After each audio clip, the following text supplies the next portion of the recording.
Rule 1 seemed harmless. By Rule 6, I understood why 3 guards quit in 1 month. My name is Connor Hayes. I'm 29 years old. I work night security guard for Transport for London. But I don't guard an active station. I guard Aldwych. If you know London's transport history, you'll recognise that name. Aldwych is one of the city's ghost stations. Underground platforms that have been closed to the public for decades, sealed off, abandoned, forgotten by most Londoners who pass above them every day.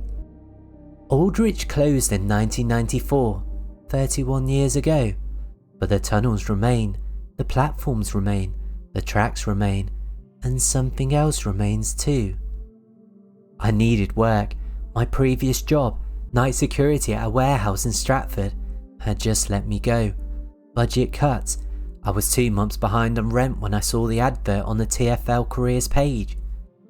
Night security guard, Aldwych Station, £18 an hour, immediate start.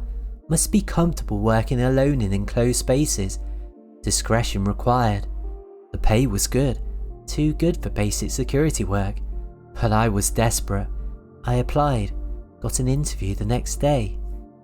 The interview took place in the cramped office beneath Holborn Station. The interviewer was a man named Martin Ashworth, late 50s, grey hair, the kind of face that had seen too much and stopped caring about most of it. "You've read the job description?" he asked, not looking up from my application. "Yeah, night security, Aldwych Station." "The station's been closed since '94. We use it occasionally for filming, adverts, music videos, that sort of thing. But most nights, it's empty. Your job is simple. Make sure no one breaks in. Urban explorers, vandals, rough sleepers, keep them out. Walk the platforms every 2 hours and file a report if anything's unusual." Sounds straightforward. Martin looked up. His eyes were tired, haunted almost. "It is, if you follow the rules." He slid a laminated card across the desk. "Read this, memorise it, follow it exactly, no exceptions." Aldwych Station Night Security Protocols. Rule 1. The station has 2 platforms, Eastbound and Westbound. Only patrol the Eastbound platform. The Westbound platform is sealed. Do not attempt to access it. Rule 2. If you hear a train approaching while underground, move to the wall immediately and face it. Do not look at the tracks. Do not try to see the train. Wait until the sound passes. Rule 3. Between 2 AM and 3 AM, you may hear voices echoing through the tunnels. These are recordings from old public service announcements. Ignore them. Do not respond. Do not try to locate the source. Rule 4. If you see someone in a 1940s era London Underground uniform, do not approach them, do not speak to them, leave the platform immediately and radio for assistance. Rule 5. The tunnel at the far end of the eastbound platform leads to Piccadilly line. A gate blocks access. The gate is always locked. If you ever find it unlocked, do not enter the tunnel. Lock it immediately and report it. Rule 6. If the platform lights flicker 3 times in succession, you have 60 seconds to reach the surface. Do not hesitate, do not investigate, leave everything and get out. Once you're at street level, do not re-enter until sunrise. At the bottom, in different handwriting, rushed, shaky, someone had written, "Rule 6 is not a suggestion. It's the only reason I'm still alive. JM, March 2024. I looked up at Martin. What happens if I break Rule 6? His expression didn't change. You won't break it, because if the lights flicker 3 times, you'll understand immediately why you need to leave. Has it happened before? 3 times in the last 6 months, 3 different guards. One quit the same night, the other 2 didn't come back after their second shift. You'll be the 4th guard we've hired since January. What did they see? Martin stood up. They didn't tell me, and I didn't ask. Neither should you. He extended his hand. The job's yours if you want it. £18 an hour, 4 nights a week, 10 PM to 6 AM. You start tonight." I shook his hand because I needed the money. Aldwych Station is hidden. The entrance is on Strand, just off the main road. There's a small sign, easy to miss, but no ticket barriers, no escalators, no modern signage, just a locked door painted British racing green. Martin met me there at 9:45 PM. He unlocked the door and led me down a narrow staircase. The air grew colder with each step. The walls were white tile, original Victorian tilework, cracked and stained with age. We descended 3 flights of stairs, then the corridor opened up. The eastbound platform stretched ahead of us, dimly lit, empty, silent. It looked exactly like any other underground platform, except frozen in time. The advertisements on the walls were from the 1980s, a faded poster for the Phantom of the Opera, an old British Rail timetable. Everything was covered in a thin layer of dust. The tracks were still there, old, rusted, but intact, and at the far end of the platform I could see the tunnel mouth, a black circle leading into darkness. "This is your station," Martin said. "You'll patrol this platform every 2 hours, walk the length, check the gate at the tunnel entrance, and make sure no one's broken in. Simple." "What about the westbound platform?" He gestured to a metal door on the opposite side of the corridor. It was bolted shut, chains wrapped around the handles, a faded sign read, "No entry, structural damage." "That platform's sealed, has been since '94, structural issues, the floor's unstable. If anyone tries to access it, stop them, but don't go through that door yourself." "Why?" Martin looked at me for a long moment. "Because Rule 1 exists for a reason."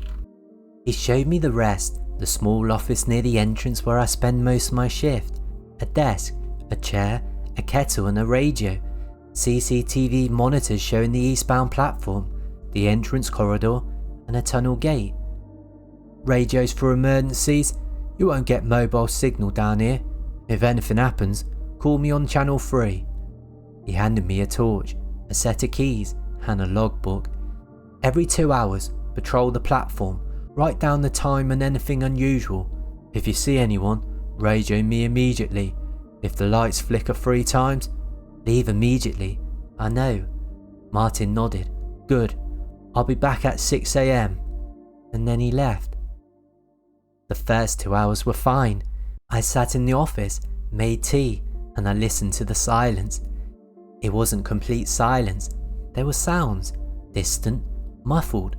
The rumble of trains passing far above me on the active lines, the occasional creak of old metal settling, drips of water echoing somewhere in the tunnels, but nothing alarming.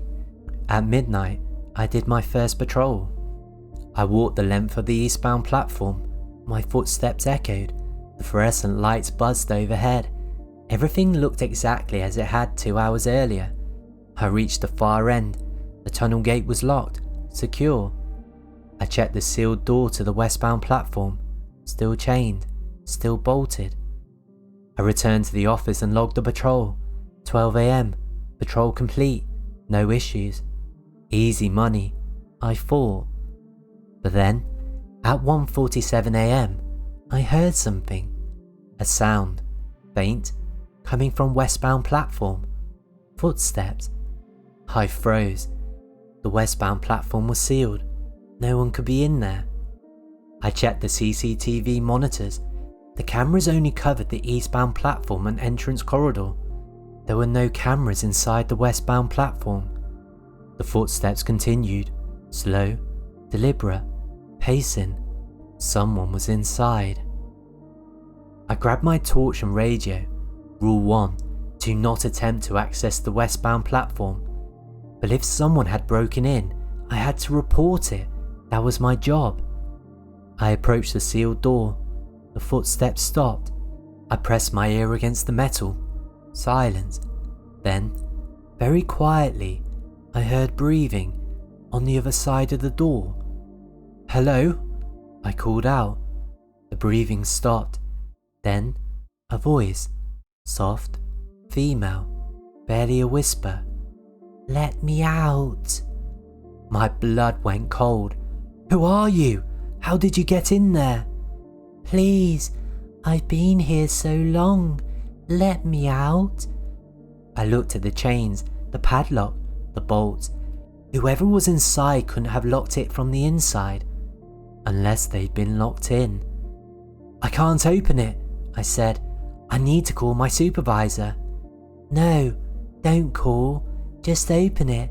Please, I'm so cold." Her voice was desperate, pleading. I reached for the padlock, then I stopped. Rule 1. Do not attempt to access the Westbound platform. "I'm going to call for help," I said. The voice changed, colder, sharper. "You should have let me out." The breathing started again, faster, heavier, and then I heard something else. More footsteps, not one person, dozens, all moving at once, pacing, shuffling, scraping against the walls. I backed away from the door. The sounds grew louder, frantic, as if something or many things were trying to break through. Then, suddenly, they all stopped. Complete silence. I radioed Martin. I heard sounds from the Westbound platform, voices, footsteps, multiple people. A long pause. "Did you open the door?" "No." "Good. You won't hear it again tonight. Log it and move on." "But there's someone in there." "No one's in there, Connor. Trust me. You'll hear it again. You'll hear it every night. But as long as you don't open that door, you'll be fine." "What's inside?" He didn't answer. The line went dead. The next night, I returned. I told myself the sounds were just echoes, old tunnels, acoustic tricks, but I couldn't stop thinking about the voice. "I've been here so long." At 1:23 a.m, during my second patrol, I heard it. A rumbling, deep, distant, growing louder. A train. But Aldwych had been closed for 31 years. No trains ran through here. No train should be anywhere near this station. The rumbling grew louder, closer. I stood in the middle of the platform, staring at the tunnel entrance, and then I remembered Rule 2. If you hear a train approaching, move to the wall immediately and face it. Do not look at the tracks. I pressed my back against the tarred wall, faced it, my heart pounding. The rumbling became deafening, the platform shook, dust fell from the ceiling. The sound of metal wheels on rails, screeching, brakes hissing. It was right behind me. Every instinct screamed at me to turn around, to see it. But Rule 2 was clear. Do not look back. I squeezed my eyes shut, pressed my forehead against the cold tiles. The train sound reached a crescendo, so loud I thought my eardrums would burst. And then, silence. I opened my eyes. The platform was empty, still, silent. I turned slowly. No train, no tracks disturbed, no smell of oil or metal. Nothing. But on the opposite wall, written in dust across an old advertisement, were 2 words. Next stop. I radioed Martin. "I heard a train. It sounded like it stopped right next to me, but there's nothing here." "Did you look at the tracks?" "No, I followed Rule 2. "Good, that's why you're still standing there." "What was it?" "I don't know, but 3 guards ago, a man named Paul didn't follow Rule 2. He looked." "What happened?" "He's still there, Westbound platform." The line went dead. The third night, I almost didn't return, but rent was due. I needed the money. At 2:17 a.m, I heard them. Voices. They echoed through the tunnels, distorted, layered, overlapping. Male, female, old recordings, public service announcements. "Mind the gap. Stay clear of the closing doors. This station is now closed. But wrong. The words stretched, warped, played backwards, looped. Rule 3. Between 2 AM and 3 AM, you may hear voices. These are recordings. Ignore them. Do not respond. I sat in my office, staring at the monitors. The voices continued. Please evacuate the platform. Danger. Do not proceed. This is your final warning. Then I heard my name. Connor. I froze. Connor Hayes. It was my voice. My exact voice, as if I was speaking to myself from somewhere deep in the tunnel. Connor, come here. I need to show you something. I didn't move. Do not respond. But the voice continued, calm, familiar. Me. It's okay, mate. It's just, come to the tunnel entrance. I found something you need to see. I looked at the CCTV monitor showing the tunnel gate. Nothing there. But my voice, my own voice, kept calling. Connor, please. I can't do this alone. You need to see. I turned off the monitor, covered my ears, but I could still hear it. Faint, persistent. Connor, why won't you help me? At 3:01 AM, the voices stopped, abruptly, mid-word. Silence. I sat there, shaking, for another hour before I could bring myself to do my next patrol. When I finally walked the platform, I found something at the tunnel gate. A handprint, pressed into the dust on the metal bars. Small, child-sized. I radioed Martin. The voices, they used my name. They sounded like me. They always do that. After the third night, they start learning, adapting. That's when most guards quit. What are they? Echoes? Memories? I don't know. But they can't hurt you unless you respond. And if I respond, then you become one of them. I should have quit, but by the fourth night, I needed to know. What was down there? What were the voices?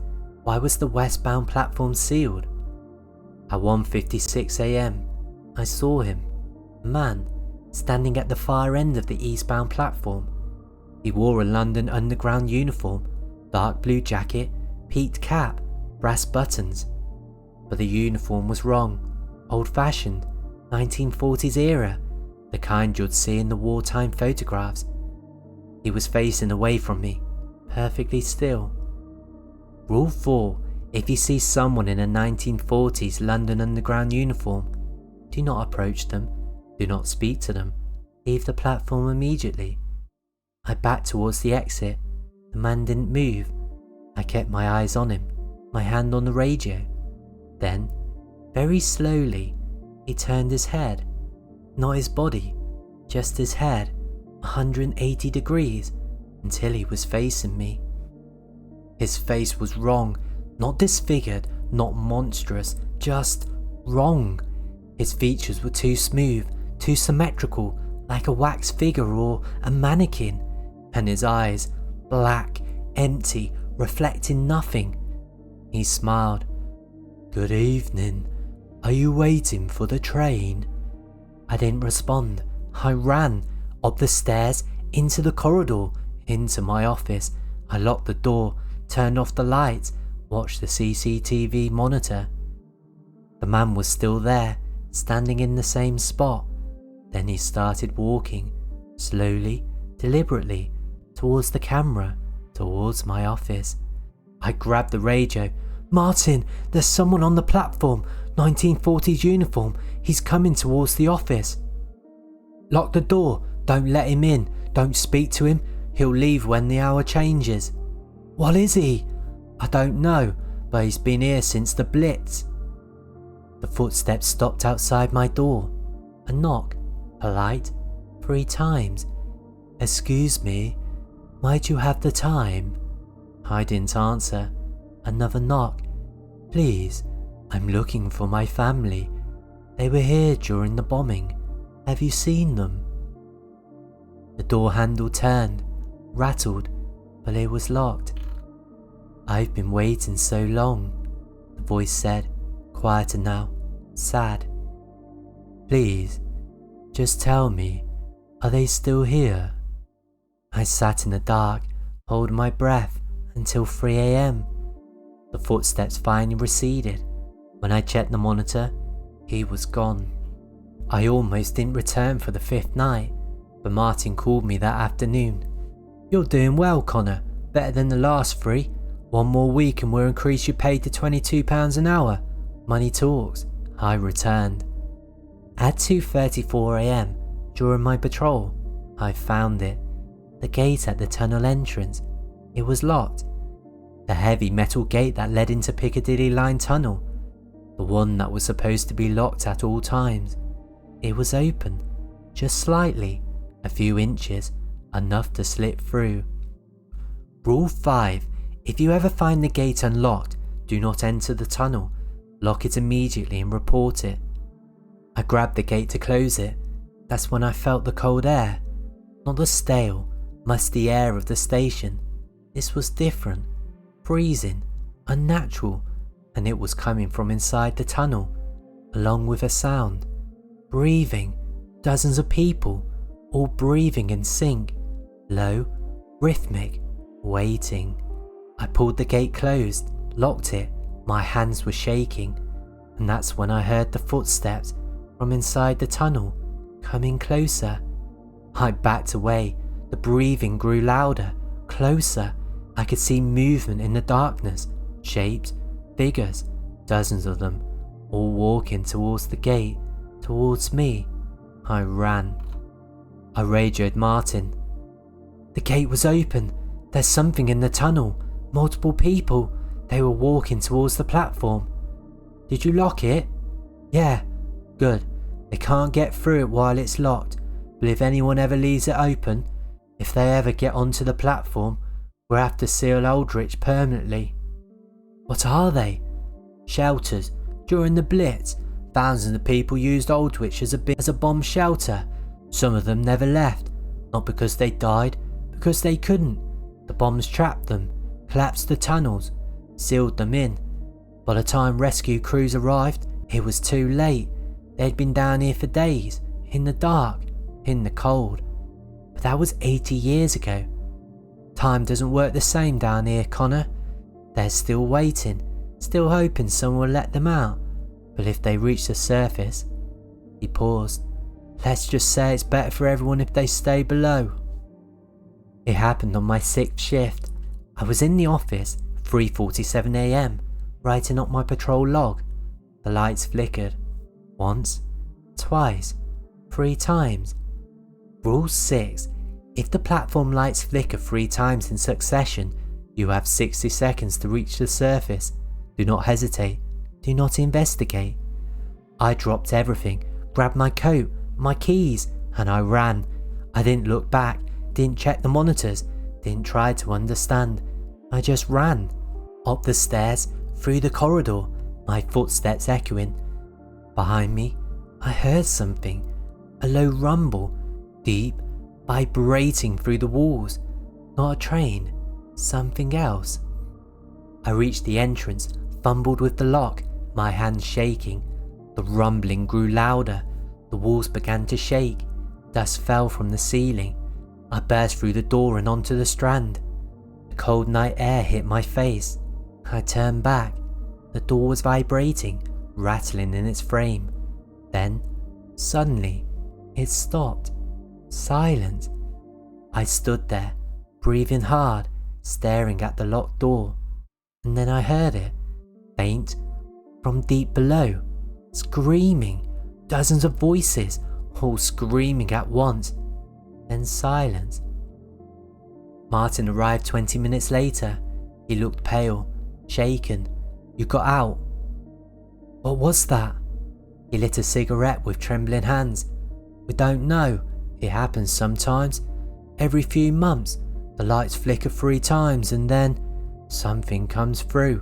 From the deeper tunnels, below Aldwych, below Piccadilly Line, below everything.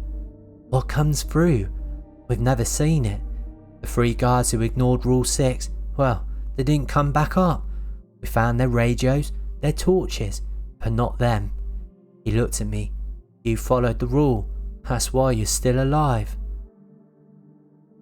I returned one more time, not because I needed the money, because I needed to know. At 2 a.m, I went to the sealed door, the westbound platform. I had the keys, I had the bolt cutters in my bag. I was going to open it. Martin had said, "No one's in there," but I heard them, the footsteps, the voice, the breathing. Someone was inside or something. I cut the chains, unlocked the padlock, pulled the bolts. The door swung open. Inside was darkness, thick, absolute. I turned on my torch. The westbound platform was identical to the eastbound. Same tiles, same layout, except it wasn't empty. There were people, dozens of them, maybe more, standing perfectly still, facing the tracks. Men, women, children, all dressed in clothes from different eras. 1940s, 1960s, 1980s, modern. All of them silent, waiting. I stepped onto the platform. Hello? None of them moved. I walked closer, and that's when I saw their faces. They were wrong. Not disfigured, not decayed, just empty. No expression, no emotion, just blank stares fixed on the tunnel ahead. One of them turned towards me, a woman, middle-aged, 1940s clothing. She smiled. "You shouldn't be here. What is this place?" "The waiting room." "Waiting for what?" "The last train." She gestured towards the tunnel. "We've been here. We've all been waiting. Some of us for decades. We heard the train coming. We got on the platform, but it never arrived. We've been here ever since." "Why don't you leave?" "We can't. Not until the train comes." I backed towards the door. The others began to turn, one by one, all facing me now, all smiling. "But now you're here," the woman said, "and you've opened the door, so we can leave." They began to move, slowly, together, towards the door, towards me. I ran, slammed the door shut, locked it, rewrapped the chains. Behind the door, I heard them, pounding, scratching, screaming, "Let us out, please, we've been waiting so long." I ran to my office, radioed Martin. I opened the westbound door. Silence. "Martin, I'm so sorry.